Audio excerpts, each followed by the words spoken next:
سورت یہاں چل رہی ہے احزاب، تو 22ویں پارے کے بالکل شروع میں اللہ تبارک و تعالی نے ازواج مطہرات سے خطاب کیا ہے اور ساری امت کی خواتین کو سمجھایا ہے۔ خاص مقام ہے سمجھنے والا۔ اللہ کریم نے بالکل شروع میں کہا کہ اے محبوب علیہ السلام کی بیویوں، آپ کا مقام لوگوں میں سے ذرا امتیازی ہے، سو تقوی اختیار کرو، غیر محرم مردوں کے ساتھ نرم لہجے میں بات نہ کرو، نرم لہجے میں غیر محرم کے ساتھ بات، بس اپنے کام کی بات کرو، اور وہ بھی اس طرح بات کرو جس طرح بے رخی سے ہوتی ہے۔ عورتیں نرم لہجوں کے ساتھ غیر محرموں کے ساتھ گفتگو نہ کرو۔ اور پھر ارشاد فرمایا جا رہا ہے کہ ضرورت کے مطابق بات کرو، زیادہ بات بھی نہ کرو، اپنے گھروں میں رہو اور زمانہ جاہلیت کی طرح زیب و زینت کی نمائش نہ کرو، نماز اور زکوٰۃ، اللہ اور اس کے رسول صلی اللہ علیہ وسلم کی اطاعت پر کاربند رہو، اور جو ایسا کریں گی تو ان کو دوہرا اجر ملے گا، اور ان کے لیے آخرت میں عزت کی روزی کا مقام ہے، روزی کا اہتمام ہے۔ اسی مقام پر اللہ کریم نے فرمایا انما یرید اللہ لیذہب عنکم الرجس اہل البیت ویطہرکم تطہیرا۔ فرمایا اللہ تو یہی چاہتا ہے اے نبی کے گھر والوں کہ تم سے ہر ناپاکی دور کر کے تمہیں صاف ستھرا کر دے۔ فرمایا اللہ تو یہی چاہتا ہے کہ تم سے ہر ناپاکی دور کر کے تمہیں، پیچھے کس کا ذکر ہو رہا تھا؟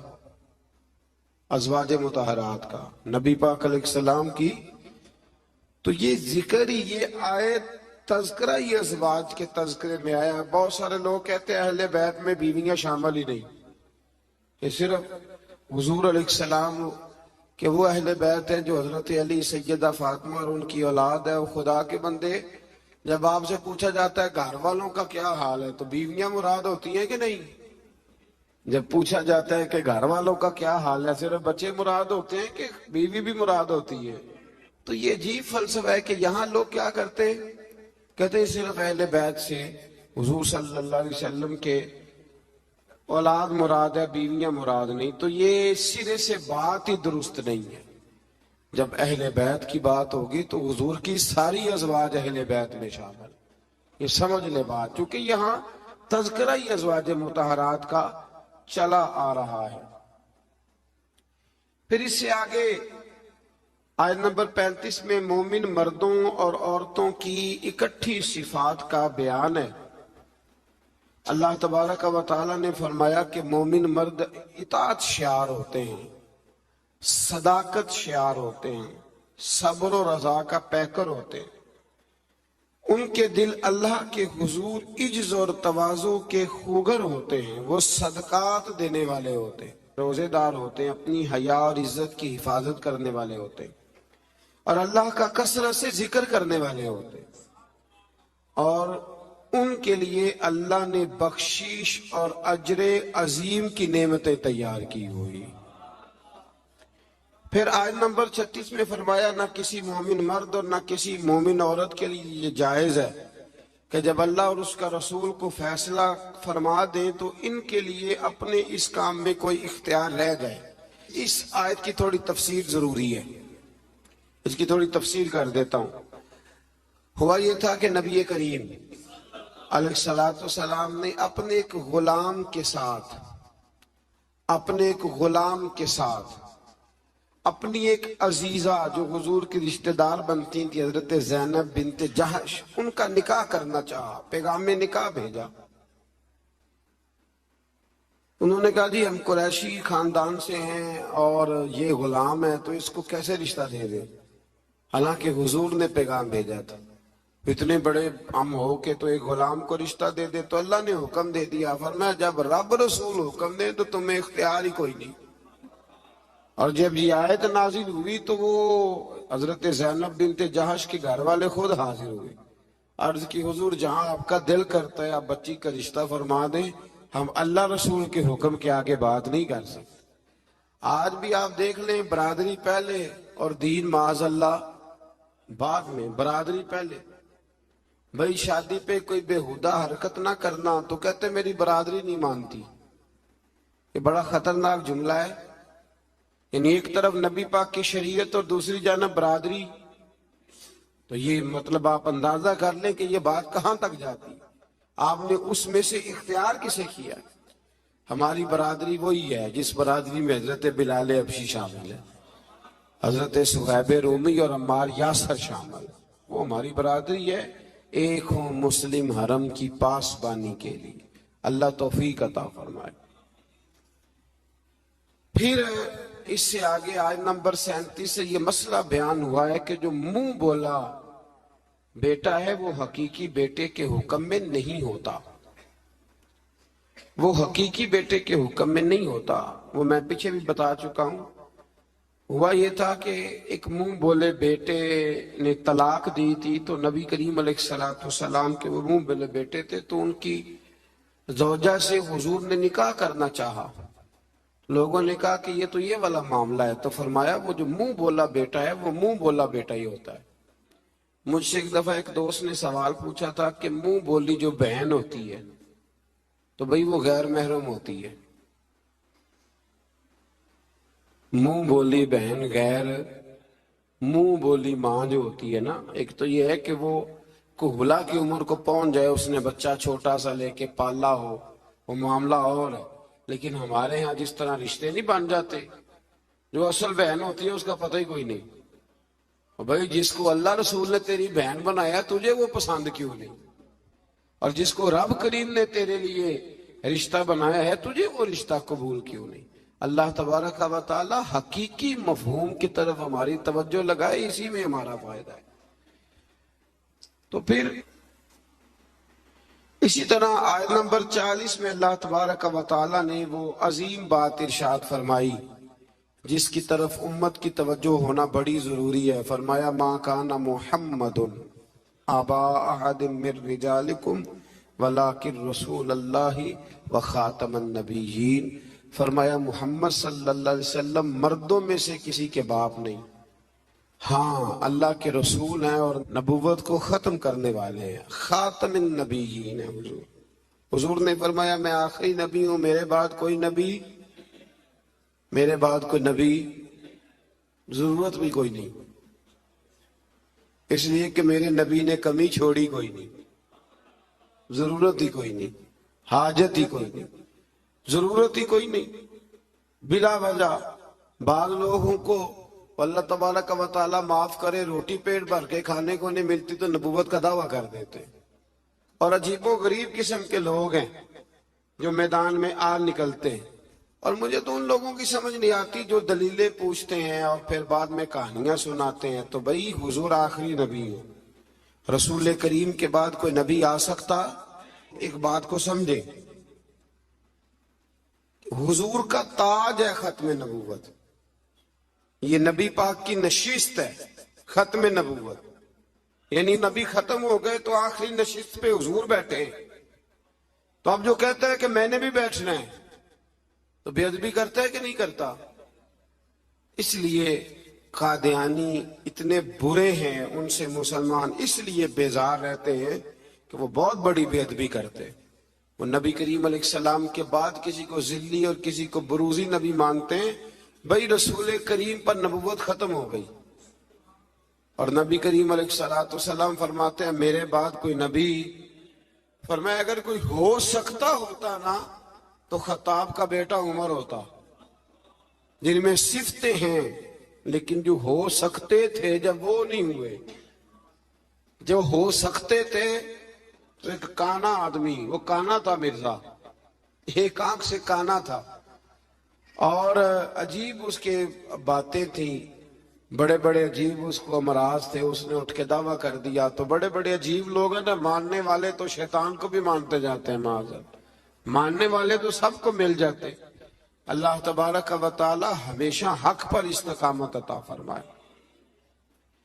پھر اس سے آگے نبی کریم صلی اللہ علیہ وسلم کی کچھ اور صفات کا بیان ہے۔ اللہ کریم نے فرمایا یا ایھا النبی انا ارسلناک شاہدا ومبشرا ونذیرا، اے محبوب بے شک ہم نے آپ کو بھیجا ہے گواہ بنا کر، خوشخبری دینے والا بنا کر، ڈر سنانے والا بنا کر، وداعیا الی اللہ باذنہ، اور ہم نے آپ کو اللہ کی طرف بلانے والا بنا کے بھیجا ہے، وہ بھی اللہ کے حکم سے، وسراجا منیرا، اور ہم نے آپ کو چمکتا ہوا آفتاب بنا کے بھیجا ہے۔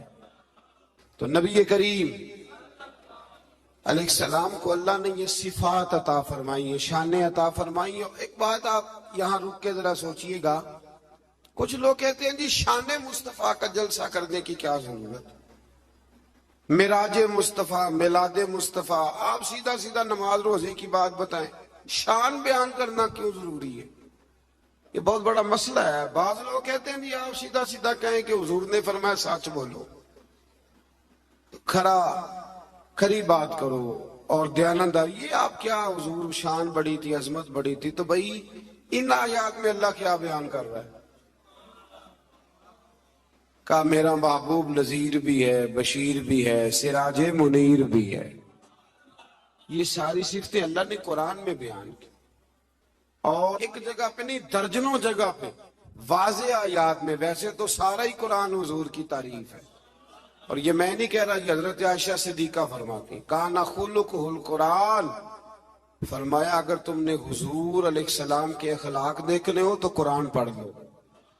تو اس لیے یہ عظمتوں اور شانوں کا بیان یہ طریقہ ہے، یہ مسلمان کی روح کی غذا ہے۔ اللہ ہمیں سمجھنے کی توفیق عطا فرمائے۔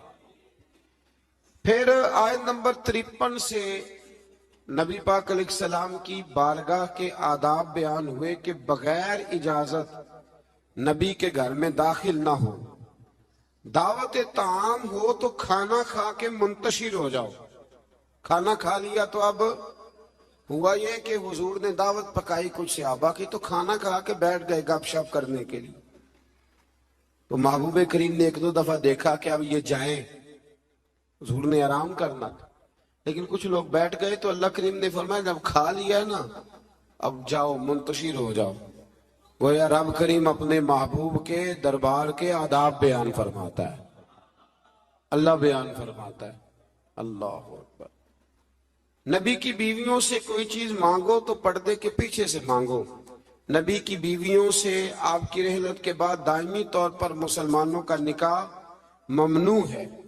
اپنے کسی بھی عمل سے اللہ اور اس کے رسول صلی اللہ علیہ وسلم کو تکلیف نہ دو۔ آیت نمبر 9 سے 13 تک ایک بار پھر اللہ تعالیٰ کی قدرت کے تحت بارش کے نظام کا ذکر ہے۔ انسان کو اس کے جوہر تخلیق کی طرف متوجہ کیا گیا تاکہ سرکشی کا شکار نہ ہو، اور وہ یہ کہ مادہ کے پیٹ میں حمل کو بھی اللہ جانتا ہے، اور یہ کہ کس کی عمر میں درازی ہے یا کس کی عمر میں کمی ہے، وہ سب اللہ نے کتاب تقدیر میں لکھ دیا ہے۔ آیت نمبر 12 سے فرمایا کہ میٹھے اور کھارے پانی کے سمندر برابر نہیں ہوتے، میٹھے اور کھارے پانی کے سمندر برابر نہیں ہوتے، لیکن فرمایا سب سمندروں سے تمہیں مچھلی کا تازہ گوشت ملتا ہے، پانی جیسا بھی ہو، اور تم ان سے پہننے کے زیور بھی نکالتے ہو، اور کشتیاں پانی کو چیرتی ہوئی چلی جاتی ہیں۔ نظام لیل و نہار اور شمس و قمر اسی کے حکم کے تابع، اسی کے حکم کے۔ یہ چاند سورج اگر کسی انسان کے قبضے میں ہوتے تو کب سے اختلاف ہو گیا ہوتا، کوئی کہتا ادھر سے نکل، کوئی کہتا کم از کم جو حکومت بدلتی وہ تو ضرور بدلتی ایک دفعہ، یہ پچھلے لایا ہے لہذا معاذ اللہ ہم نہیں چلنے دیں گے۔ اللہ نے فرمایا یہ اللہ کے تابع، رات دن کا آنا بھی اللہ کے، اور نظام شمس و قمر بھی اللہ کے۔ آیت نمبر 18 میں بتایا کہ کوئی بوجھ اٹھانے والا دوسرے کا بوجھ نہیں اٹھائے گا، یعنی ہر ایک کو اپنے اپنے عمل کا جواب دینا ہوگا، اور جو تزکیہ اور تقوی اختیار کرے گا تو اس کا فائدہ اسی کو پہنچے گا۔ پھر فرمایا اندھا اور دیکھنے والا ظلمت اور نور، سایہ اور دھوپ، زندہ اور مردہ لوگ برابر ہو سکتے نہیں۔ یہاں کفار اور منکرین کو اندھے، ظلمت، دھوپ اور مردے سے تشبیہ دی گئی، اور گویا اللہ کریم نے اہل ایمان کو آنکھوں والا کہا، نور والا کہا، سائے والا کہا، اور فرمایا یہ ہیں وہ جو زندہ ہیں۔ کافر زندہ رہ کے بھی زندہ، اقبال نے کہا تھا زندگی زندہ دلی کا نام ہے، اور مردہ دل کیا خاک جیا کرتے، تو دل زندہ ہو تو پھر ہر شے۔ ایک دانشور کا ایک قول ہے، وہ کہا کرتے تھے رشتے احساس کے ہوتے، رشتے اور احساس نہ ہو تو پھر رشتے بھی۔ اب کو پتہ ہے نا، بہن کا اگر خیال آ گیا تو پھر بہن ہے، لیکن اگر بھائی کہے کہ نہیں جی میرے بہنوئی نے ضائع بڑے کیے ہیں پیسے، وہ تو سارا اس خاندان کو چلا جائے گا تو میں بہن کے بچوں سے، تو یہ احساس ختم ہو گیا۔ تو فرمایا کہ یہ زندہ رہتا ہے، جو مومن ہوتا ہے، مومن زندہ ہوتا ہے، کافر مردہ ہوتا ہے، اس لیے کہ اس کا دل مردہ ہوتا ہے۔ اللہ تعالیٰ نے ان آیات میں یہ بھی بتایا کہ حجت الہیہ قائم کرنے کے لیے ہر قوم کی طرف نذیر یعنی روشن دلائل اور الہامی کتابیں دے کے نبی اور رسول بھیجے گئے، لیکن ہر دور میں پیغام حق کو جھٹلانے والے موجود رہے۔ آیت نمبر 27 میں فرمایا کہ ایک پانی سے مختلف رنگوں کے پھلوں، ایک ہی پہاڑی سلسلے سے مختلف رنگوں کے پہاڑ، ایک نوع انسانی سے مختلف رنگوں کے لوگ، اور چار پایوں اور جانوروں کو مختلف رنگوں میں پیدا کرنا، یہ اللہ تعالیٰ کی وحدانیت کی دلیل ہے۔ ایک باپ کے چار بیٹے ہوتے ہیں، چاروں کی شکلیں علیحدہ ہوتی ہیں، یہ نہ مسل پہ غور نہیں نہ کرتے، ورنہ فوراً بندہ کیا اٹھتا ہے کہ سبحان اللہ و بحمدہ، سبحان اللہ۔ آپ غور کریں، ہر بندے یہ چیزیں لوگ بناتے ہیں نا جی، اس میں اتنی ڈال دو، اس میں اتنی ڈال دو، اتنی، تو ایک طرح کی چیزیں بنتی جاتی ہیں، ایک کی طرح۔ کوئی بھی چیز جو انسان بناتا ہے، چمچ ہے، برتن ہے، تو ایک کی طرح کا بناتا ہے۔ اللہ کریم کی تخلیق کا کمال یہ ہے کہ ناک ہر بندے کی ایک ہے، آنکھیں دو ہیں، کان دو، ہونٹ سب کے ہیں نا، اور چہرے مختلف ہیں۔ سمجھتے ہیں آپ بات؟ یعنی وہی چیزیں اللہ تعالیٰ نے دیں جو سب کو دیں، پر اس کے باوجود چہرے مختلف ہیں، تو ماننا پڑے گا کہ جو بنانے والا ہے وہ بڑی شان والا ہے، جو بنانے والا ہے وہ بڑی شانوں والا ہے، جو وہ بنا سکتا ہے دوسرا کوئی نہیں بنا سکتا۔ آیت نمبر 28 میں بتایا کہ جو علماء ربانیین ہیں نا، ان کے دلوں میں اللہ کی خشیت ہوتی ہے۔ انما یخش اللہ من عبادہ العلماء، یہ مسئلہ تھوڑا ضرور سن لیں۔ فرمایا اللہ کے بندوں میں سے اللہ سے وہ ڈرتے ہیں جن کے پاس علم ہے۔ ایک لفظ کبھی کبھی ہم کہتے ہیں، لڑائی ہو جائے نا تو کہتے ہیں تو میں نے جانتا نہیں، اس کا کیا مطلب ہوتا ہے؟ تو میں نے کہتے ہیں نا کچھ لوگ، تو میں نے، اس کا کیا مطلب ہے؟ اس کا مطلب ہے کہ تو میرے سے لڑائی کر رہا ہے، تو میری طاقت نہیں جانتا، میرے تعلقات نہیں جانتا، یہ ترجمہ اس کا۔ تو میری دولت کو نہیں جانتا، میں کتنے لوگ میرے ہیں چاہنے والے، پیار کرنے والے، یا میرے خاندان والے، تو جان، یہ مطلب ہوتا ہے کہ تو مجھے جانتا۔ جو جانتا ہوتا ہے وہ ڈرتا ہے، جو نہیں جانتا وہ ایسی ہوتا ہے۔ جو بندہ رب کو جانتا نہیں نا وہ نہیں ڈرتا، اور جو جان لیتا ہے نا وہ ڈرتا ہے۔ پتہ چل جاتا ہے کتنی قدرتوں والا ہے۔ میرے رسول کریم علیہ السلام نے فرمایا میں تم سب سے بڑھ کر رب کو جانتا ہوں، اور میں تم سب سے زیادہ اللہ سے ڈرتا ہوں۔ اس لیے زیادہ باتیں کرنے والا عالم نہیں ہوتا، اللہ سے زیادہ ڈرنے والا عالم ہوتا ہے۔ جو بندہ کہتا ہے میں کسی کو بولنے نہیں دیتا، میں بڑی کہانیاں سناتا ہوں، تو یہ علم کی علامت نہیں۔ انما یخش اللہ من عبادہ العلماء، اللہ کے بندوں میں سے جو عالم ہیں وہ اللہ سے ڈرتے ہیں. اگر تو زیادہ ڈرتا ہے تو بڑا عالم ہے, اگر تو نہیں ڈرتا پھر تو ان پڑھ ہے. یہ تو اپنے آپ سے پوچھ لے. اب لوگ کہتے ہیں جو جری ہو جائے, جو بے دریغ بولے وہ عالم ہے. نہ بھائی, جو سوچ سوچ کے بولے, جو ڈر ڈر کے بولے, جو احتیاط سے بولے, اصل عالم وہی ہوتا ہے. اللہ توفیق عطا فرمائے. آیت نمبر 32 میں اللہ تعالیٰ نے اپنے نیک بندوں کی برگزیدہ اور چنیدہ اور نیکی کے کاموں میں سبقت کرنے والے فرما کر جنت کی ان نعمتوں کا ذکر فرمایا جو اللہ تعالیٰ نے ان صالح بندوں کے لیے تیار کی ہوئی. پھر آیت نمبر 40 میں مشرکوں کے معبودان باطلہ کا ذکر ہے. آیت نمبر 41 سے فرمایا کہ اللہ تعالیٰ آسمانوں اور زمینوں کو اپنے مرکز سے ہٹنے نہیں دیتا, اور اگر وہ اپنے مرکز سے ہٹ جائیں تو اللہ کے سوا کوئی دوبارہ ان کو اپنی جگہ پہ قائم کرنے والا نہیں ہے. آیت نمبر 45 میں فرمایا کہ اللہ تعالیٰ لوگوں کی بدعمالیوں کی وجہ سے ان کی گرفت فرماتا تو روئے زمین پر کوئی جاندار زندہ نہ ہوتا. اگر اللہ تعالیٰ لوگوں کے گناہوں کی وجہ سے ان کو پکڑتا تو پھر کوئی موجود, مر گئے ہوتے, سارے ختم ہو گئے ہوتے.